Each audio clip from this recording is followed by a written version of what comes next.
Breaking news. जी हाँ, आपको बता दें कि अफगानिस्तान की राजधानी काबुल कई बम धमाकों के बाद दहल सी गई है। जी हाँ, आपको बता दें कि गुरुवार को काबुल हवाई अड्डे के पास हुए सीरियल बम धमाकों में 12 अमेरिकी नौसैनिकों समेत अब तक 72 लोगों की मौत हो गई है। मारे गए बाकी 60 लोगों के अफगान नागरिक होने का अनुमान लगाया जा रहा है। इसके अलावा एक अस्पताल में अन्य 60 घायलों का इलाज किया जा रहा है। 2 अमेरिकी अधिकारियों ने कहा कि अमेरिकी सेना के 60 से अधिक जवान घायल हुए हैं और इनकी संख्या बढ़ सकती है। वहीं रूस के विदेश मंत्रालय ने कहा कि हवाई अड्डे के पास 2 आत्मघाती हमलावरों और बंदूकधारियों ने भीड़ को निशाना बनाकर हमला किया, जिसमें 13 लोगों की मौत हो गई जबकि दर्जनों लोग घायल हुए। जी हाँ, हालांकि यह साफ नहीं हो सका कि रूसी अधिकारियों द्वारा उपलब्ध कराए गए मृतकों के आंकड़ों में मारे गए अमेरिकी नौसैनिकों की संख्या शामिल है या नहीं। जी हाँ, आपको बता दें कि अफगानिस्तान में अस्पतालों का संचालन करने वाली इटली की एक संस्था ने कहा कि वे हवाई अड्डे पर हमले में घायल 60 लोगों का उपचार कर रहे हैं, जबकि 10 घायल ऐसे थे जिन्होंने अस्पताल लाने के दौरान ही दम तोड़ दिया। अफगानिस्तान में संस्था के प्रबंधक मार्क पुनतिन ने कहा कि सर्जन रात में भी सेवा देंगे। उन्होंने कहा कि घायलों की बढ़ती संख्या को देखते हुए बिस्तरों की संख्या बढ़ाई जा सकती है। 7वां धमाका देर रात हुआ। हवाई अड्डे पर लगातार 6 धमाकों की आवाज़ पहले सुनाई दी। इसके कुछ देर बाद 7वां धमाका सुना गया। जी हाँ, आपको बतला दें कि बाइडन ने चेतावनी दी है। काबुल हमले को लेकर अमेरिकी राष्ट्रपति जो बाइडन ने व्हाइट हाउस में से आतंकियों को चेताया है कि कहा कि उन्हें इन मौतों की कीमत चुकानी पड़ेगी। उन्होंने कहा कि हम ना भूलेंगे और ना तुम्हें माफ़ किया जाएगा। हम चुन चुन कर शिकार करेंगे। उन्होंने कहा कि हम अफगानिस्तान में रह रहे अपने अमेरिकी नागरिकों को बचाएंगे, साथ ही अपने सहयोगियों को भी निकालेंगे। हमारा मिशन जारी रहेगा।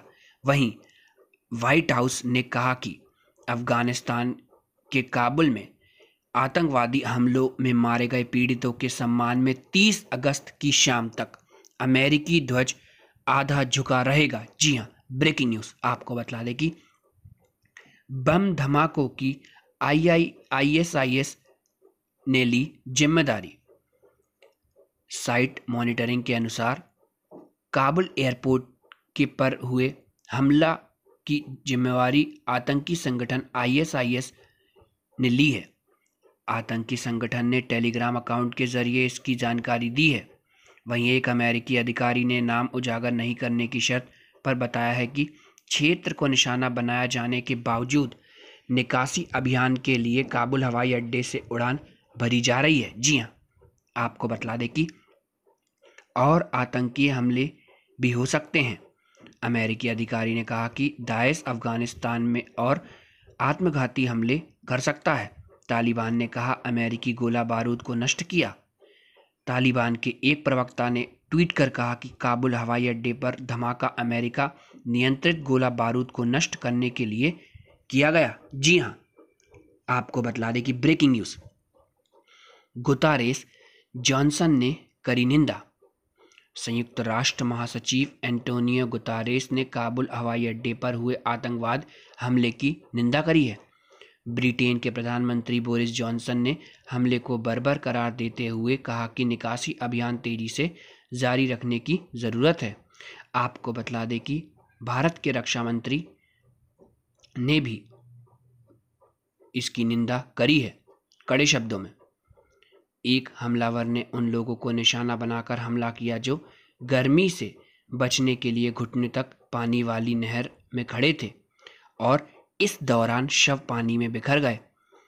ऐसे लोग जो कि कुछ देर पहले तक विमान में सवार होकर निकलने की उम्मीद कर रहे थे, वो घायलों को एम्बुलेंस में ले जाते देख गए।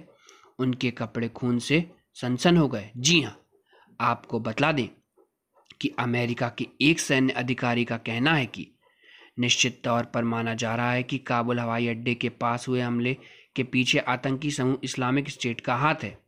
इस्लामिक स्टेट समूह तालिबान से अधिक चरमपंथी है और इसने असैन्य नागरिक पर कई बार हमले किए हैं। सैन्य अधिकारी ने काबुल में ऐसे और आत्मघाती हमले होने की आशंका जताई है। एक अमेरिकी अधिकारी ने नाम उजागर नहीं करने की शर्त पर बताया कि क्षेत्र को निशाना बनाए जाने के बावजूद निकासी अभियान के लिए काबुल हवाई अड्डे से उड़ान भरी जा रही है। आपको बता दें कि इसी बीच फ्रांस के राष्ट्रपति इमैनुअल मैक्रों ने कहा कि कुछ घंटे पहले हुए धमाकों के कारण काबुल हवाई अड्डे के पास हालत गंभीर रूप से बिगड़ गया है। आयरलैंड के डबलिन में अपने दौर के दौरान एक प्रेस वार्ता में मैक्रों ने कहा, हम एक अत्यंत तनावपूर्ण स्थिति का सामना कर रहे हैं। ऐसे में हमें अपने अमेरिकी सहयोगियों के साथ समन्वय करना चाहिए। हवाई अड्डे पर हालात अनुकूल रहने तक फ्रांस अपने नागरिकों, अन्य सहयोगी देशों के लोगों और अफगानों को निकालना जारी रखेगा।